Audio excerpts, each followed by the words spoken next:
Steel ప్లాంట్లో contract కార్మికుల నిరసనలు ఉద్రిక్తతకు దారితీశాయి. వందలాది స్టీల్ ప్లాంట్ ఉద్యోగుల్ని కాంట్రాక్టు ఉద్యోగులు అడ్డుకున్నారు. స్టీల్ ప్లాంట్ యాజమాన్యం 4000 మంది కాంట్రాక్టు కార్మికులను ఆకస్మికంగా తొలగించాలని నిర్ణయించి వారి ఆన్లైన్ గేట్ పాసులను నిలిపివేసింది. దీంతో ఆగ్రహం వ్యక్తం చేసిన కాంట్రాక్టు కార్మికులు ఆందోళన బాట పట్టారు. తమ డిమాండ్లను నెరవేర్చే వరకు ఆందోళన కొనసాగిస్తామని హెచ్చరికలు జారీ చేశారు. కాంట్రాక్టు కార్మికుల డిమాండ్లపై స్టీల్ ప్లాంట్ యాజమాన్యం రాతపూర్వక హామీ ఇచ్చే వరకు ఇక్కడి నుంచి కదిలేది లేదని స్పష్టం చేశారు. ఈ క్రమంలో స్టీల్ ప్లాంట్ లో అర్ధరాత్రి వరకు నిరసన చేపట్టారు. ఈడీ వర్క్స్ బిల్డింగ్ లో సుమారు 200 మంది స్టీల్ ప్లాంట్ ఉద్యోగులను కార్మికులు బయటకు రాకుండా అడ్డుకున్నారు. అయినప్పటికీ యాజమాన్యం నుంచి ఎలాంటి స్పష్టత రాకపోవడంతో ఆందోళన కొనసాగిస్తున్నట్లు హెచ్చరించారు.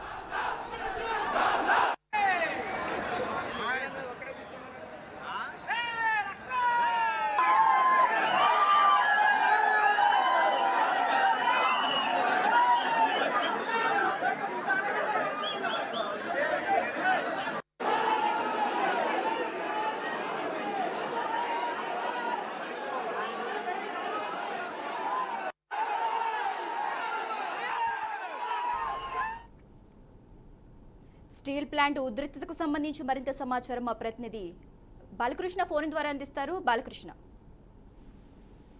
Good afternoon Sasirekha. Steel plant లో ఒప్పంద కార్మికులను అర్ధరాత్రి 4000 మంది కార్మికులను తొలగించడాన్ని నిరసిస్తూ నిన్న ఉదయం నుంచి కూడా అర్ధరాత్రి 3 గంటల వరకు కుటుంబ సభ్యులతో కలిసి ఇటు స్టీల్ ప్లాంట్ ఒప్పంద కార్మికులు 4000 మంది కూడా ఆందోళన బాట పట్టారు.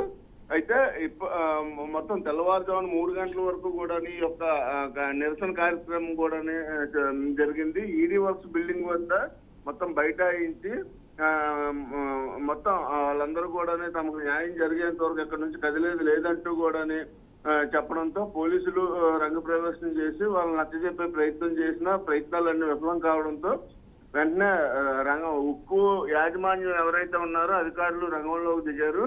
అయితే తెల్లవారుజాము 3 గంటల వరకు కూడా 4500 మంది కార్మికులు మొత్తం పూర్తి స్థాయిలో అక్కడ నిరసన కార్యక్రమం చేపట్టడంతో ఉక్కు కార్మిక యాజమాన్యం ఎవరైతే ఉన్నారో యాజమాన్యంతో చర్చలు జరిగాయి. తెల్లవారుజాము 3 గంటలకి 4500 మంది కార్మికులు బయోమెట్రిక్ వారంలో పునరుద్ధరించడానికి ఉక్కు యాజమాన్యం అయితే అంగీకరించింది. అయితే రాష్ట్ర జేఏసీ ఆధ్వర్యంలో ఈ రోజు ఉక్కు ఉద్యోగులు పోరాట కమిటీ నాయకులు పూర్వనపాలు వద్ద దీక్ష కూడా సత్యాగ్రహ దీక్ష కూడా పూనుకోవడం కూడా జరిగింది. అయితే దీక్ష అయితే ప్రస్తుతం కొనసాగుతుంది.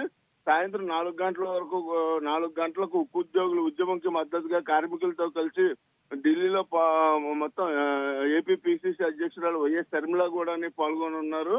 అయితే ఎవరైతే ఉక్కుకి భూములు ఇచ్చినటువంటి నిర్వాసితులు ఎవరైతే ఉన్నారో అక్కడ స్థానికంగా ఉన్నటువంటి వారు వాళ్ళ 17,000 మంది ఒప్పంద కార్మికుల్ని అప్పుడు ఆర్కార్డులతో రామ్ విలాస్ పాస్వాన్ ఇచ్చినటువంటి జీవో ప్రకారం కూడా అప్పుడు ఉక్కు శాఖ మంత్రి ఇచ్చిన జీవో ప్రకారం కూడా యొక్క కార్మికులను తీసుకోవడం జరిగింది. అయితే ఇన్ని సంవత్సరాల తర్వాత ఒక్కసారిగా అర్ధాంతరంగా కూడా కార్మికుల్ని 4500 మందిని తొలగించడం మాత్రం వీళ్ళందరూ కూడా నిరసించే పరిస్థితి కూడా కనిపిస్తుంది.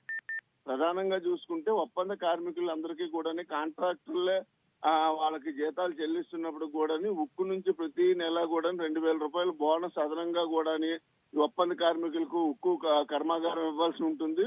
అది ఇవ్వాల్సి వస్తుందన్న ఉద్దేశంతో ఈ యొక్క 4500 మంది కార్మికులను కూడా అర్ధాంతరంగా తొలగించారంటూ కూడా వీరందరూ నిరసన దిగారు.